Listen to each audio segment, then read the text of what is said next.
Greetings and welcome to Productive DeFi. So I just want to touch base real quickly on stablecoins. I think it's a pretty simple concept overall. It's really just a coin that's designed to be stable. And when they say stable, they generally mean that they're pegged to some specific asset. And you'll see that a lot of them are actually pegged to the US dollar, although it doesn't have to be. It could be like pegged to gold or something like that.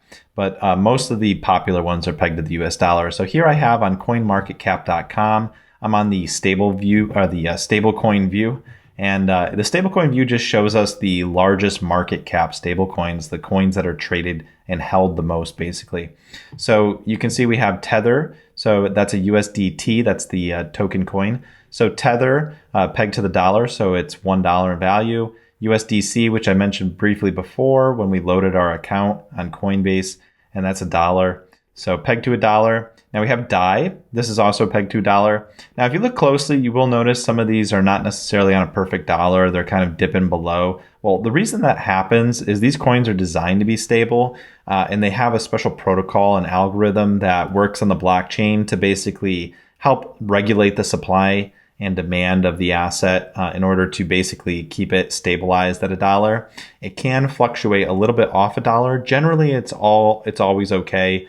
There have been a few cases historically where they've gotten a little a ways from $1, and there was some fear in the market that they could potentially crash, but then they recovered. So it is totally a possibility. I think Tether had a concerning moment once in the past, but as you can see, it's still the number one leader here. So that is something to consider. Anything can happen in blockchain. So again, I can't give you financial advice, and there's always risk. It's a very new frontier, obviously, but historically they performed pretty well and they've been pretty stable, living up to their name.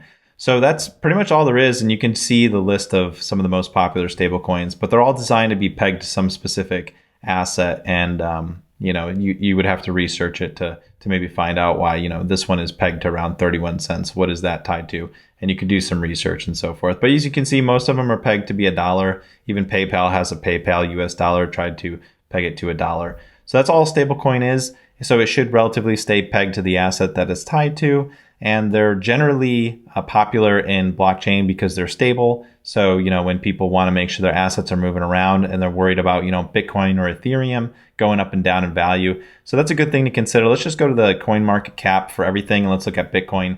So as you can see, Bitcoin, that is not a stable coin. So assets that are not stable coins, as you'll see, they obviously fluctuate in value quite rapidly. So if you're holding on to this, it might be 26,000 in value, then up to 36 and back down again.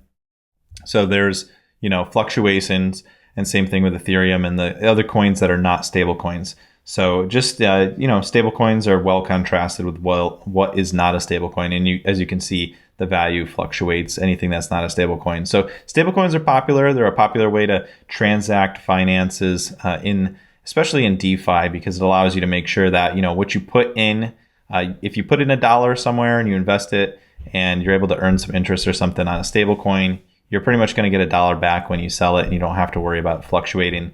And as you'll see through the rest of this course, I'll highlight a couple other points that are really valid as to why stablecoins are really valuable. And that the time will come and I'll share some additional information and some insights into some of the more complexities that happen with DeFi. And you'll see why, as you go through the course, you'll start to see and understand why stablecoins are so nice, especially once you see that we start earning some yield on it. So I just wanted to give you this preliminary lesson on stablecoins, make sure you really understand. And that's it. Now let's jump back into the good stuff. I think the next lesson you're really going to love.